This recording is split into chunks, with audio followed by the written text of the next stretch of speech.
Hey guys, it's Verilyn. So recently, a guy I've been into for a while asked me out on a date. The only problem? He lives 2 hours away from me by plane. Well, being the adventurous girl that I am, I decided to accept anyway. And though I had lots of fun, I don't know if that trip is really something I could commit to on the regular. Now, this entire experience got me thinking about those who are in long distance relationships. Well, I've been with my boyfriend for 5 years now. Um, it started off with us being very similar, very close to one another. But he's training in Blackpool, which is a considerable distance from London. And so it's developed into a long distance relationship. We met at undergrad in UW Madison.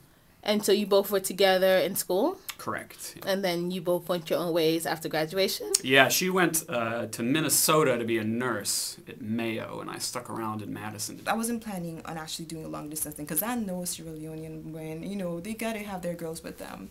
But then I got back to Canada, and for some reason we kept talking. So I'm still thinking this was just a vacation, a holiday fling. I'm not planning on actually, continuing with this because who would want to have a long distance relationship that far? But we kept talking, and for some reason, it just ended up being a relationship. We ended up talking about when next we're going to see each other. We met in Uruguay. I lived there for 2 years, and I met him while I was there, but we weren't together while I was there. Oh, wow. So you didn't officially start dating him until you separated? Yeah. Wow. Oh, yeah, we've never been in the same place as a couple. Here I am complaining about a 2 hour plane ride, and other people are crossing continents to be together. How do they maintain their relationship? Maybe every weekend or 2 out of every 3 weekends or something like that, one of us would make the trek all the way to the other. So you can imagine it's a Friday, right? It's Wisconsin, it's dark, and it's cold. So I get into my car, which at the time was a $1,500 police auction Saturn that had had 11 previous owners or something like this. And it sounded like an angry espresso machine, so I would my way across the Midwest. Freezing, the radio didn't work. And of course, like, my knuckles are as white as the snow that's threatening to slide my car off the road. And then finally, after 3 hours, and get there. Well, we see each other every couple months, which for a bi-continental relationship is about the best we can do. But I'm sure with Skype and, that's one thing, Yeah, no, that helps. That helps a lot, but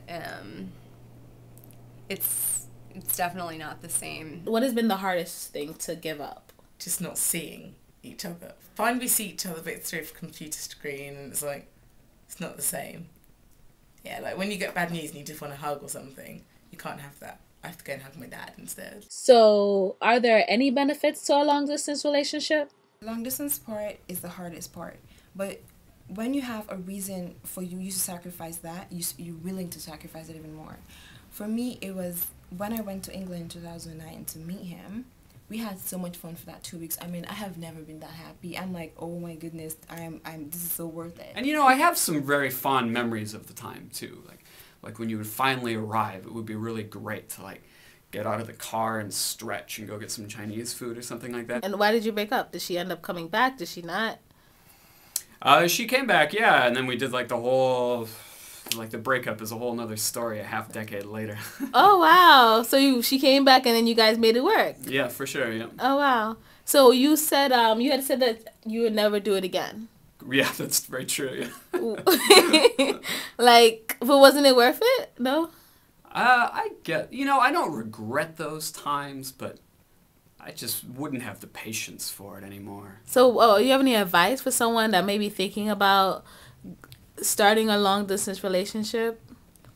They need to make sure they're in love, first of all, because you need a whole lot of love to be in a long distance relationship, and then you need a lot of trust, you need a lot of respect, and they just need to know that it's not something easy. They better be ready for a lot of sleepless nights, whatever, and they need to make sure it's worth it. Assuming that you're not actually into the long-distance relationship as a model, I think the most important thing is to have something you're working toward, have a plan, and the commitment that you're going to try to be in the same place. Everyone I talk to seems to have a plan on how to end the distance part of their relationship.